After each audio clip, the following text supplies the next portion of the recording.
আসসালামু আলাইকুম। এপিসোড 6 এর স্টার্টিং এ আমাদেরকে দেখানো হয় যে মিওকে একটি বন্ধ রুমের মধ্যে আটকে রাখা হয়েছে। আর মিও এখানে অনেক ভয় পাচ্ছিল। সে বুঝতে পারছিল না যে সে এখানে কিভাবে এলো। সে তখন সাহায্যের জন্য চিৎকার করলে আমরা দেখতে পাই রুমের দরজা খুলে কায়া এবং কায়ার মা রুমের ভেতরে আসে। আর এদের দুজনকে দেখে মিও অনেক বেশি ভয় পেয়ে যায়। অপরদিকে কুডো আর কোজিকে দেখানো হয়। কুডো এখানে কোজিকে জিজ্ঞেস করে, তুমি কি শিওর যে মিও সাইমুরি মেনশনেই আছে? তখন কোজি বলে, আমি 100% শিওর। অপরদিকে আমরা মিওকে দেখতে পাই যে কিনা ভীত কণ্ঠে তার সৎমাকে বলছে, আপনারা আমার সাথে এমন কেন করছেন? তখন তার সৎমা তাকে বলে, কারণ আমরা ভেবেছিলাম পুরো পরিবার তোমাকে একদম চাকরানির মতো ট্রিট করবে, তোমার জীবন অনেক কষ্টকর হয়ে পড়বে, কিন্তু এখানে তো তুমি মজা করছো। তখনই কায়া একটি কেচি নিয়ে মিওর কাছে যায়। কায়া বলতে থাকে যে, সিস্টার, এই ড্রেসটা আপনাকে স্যুট করছে না, কেননা এটা আপনার তুলনায় অনেক বেশি সুন্দর এবং মিস্টার কুডোও আপনার সাথে স্যুট করবে না। তো আমি চাই আপনি মিস্টার কুডোকে এঙ্গেজমেন্টের জন্য মানা করে দিন, না হলে আমি আপনার এই সুন্দর ড্রেসটি একদম নষ্ট করে দেব।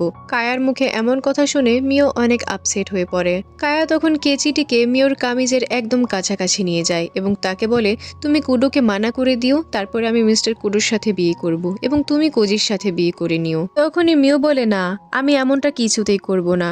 তখন কায়া ওই কেচি দিয়ে মিওর কামিজে একটি কাট লাগিয়ে দেয়। এরপরে কায়া কেচিটিকে সোজা মিওর গলার কাছে নিয়ে যায় এবং তাকে বলে, এখন বলো, এখন তো তুমি মানা করে দেবে, তাই না? মিও তখন বলে, যা খুশি হয়ে যাক, কিন্তু আমি আমার মত পাল্টাবো না। আমি মিস্টার কুডোর সাথে অনেক হ্যাপি আছি এবং আমি কোনো মতেও তাকে ছাড়তে পারবো না।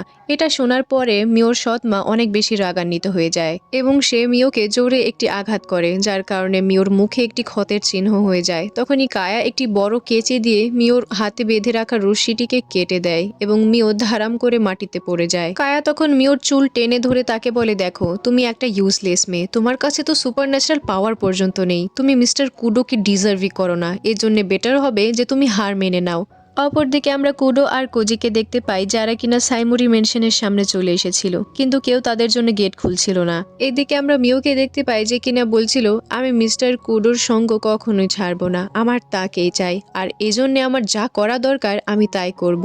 তার এই কথা শুনে তার সৎমা প্রচন্ড পরিমাণে রেগে যায় এবং তার হাতে থাকা হাত পাখা দিয়ে মিওকে প্রচন্ড মারধর করতে থাকে।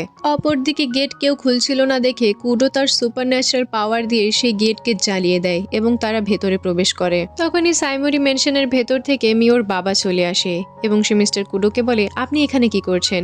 কুডো তখন বলে, মিও কোথায়? এমন সময়ে মেনশনের ভেতর থেকে কোজির বাবা বেরিয়ে আসে এবং কুডোকে বলে, মিও তোমাকে বিয়ে করতে চায় না, সে এই এঙ্গেজমেন্টের জন্য মানা করে দিয়েছে। কুডো বলে, এটা আমি মিওর মুখেই শুনতে চাই, আমাকে তার সাথে দেখা করাও। কিন্তু কোজির বাবা এখানে সাফ সাফ মানা করে দেয়। তখন কুডো বলে, তুমি আমার রাস্তায় আসছো, আমার রাস্তা থেকে সরে যাও। কোজির বাবা বলে, আমি এখান থেকে এক চুল পরিমাণও নড়বো না। তখন কুডো তার ম্যাজিক্যাল পাওয়ার অ্যাক্টিভেট করে দেয়।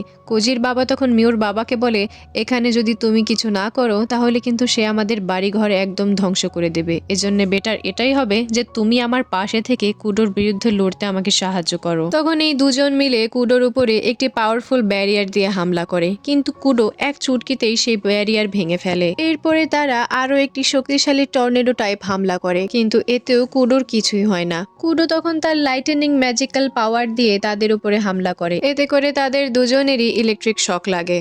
অপরদিকে আমরা দেখতে পাই মিওর সৎমা তাকে মেরে একদম খারাপ অবস্থা করে দিয়েছিল।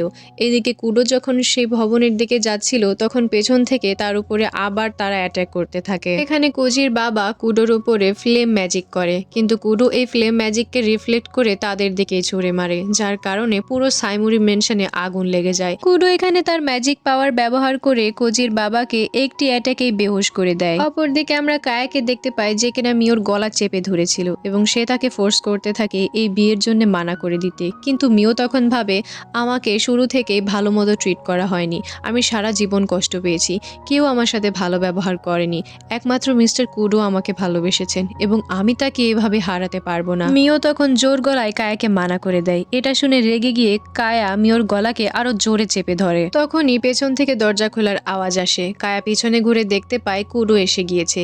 এটা দেখে সে মিওর গলা ছেড়ে দেয় আর মিও মাটিতে পড়ে যায়। যায়। মিওকে এই অবস্থায় দেখে কুডো দ্রুত দৌড়ে তার কাছে যায়, কিন্তু ততক্ষণে মিও সেন্সলেস হয়ে গিয়েছে। মিওকে এই অবস্থায় দেখে কুডো অনেক রাগান্বিত হয়ে যায়। অপরদিকে কায়ার মা বাইরে বেরিয়ে দেখতে পায় যে পুরো সাইমুরি মেনশন আগুনে দাউ দাউ করছে। এটা দেখে কায়ার মা অনেক দুঃখী হয়ে যায়। অপরদিকে কুডো কায়াকে জিজ্ঞেস করে, তুমি আমার মিওর সাথে এমনটা কেন করেছো?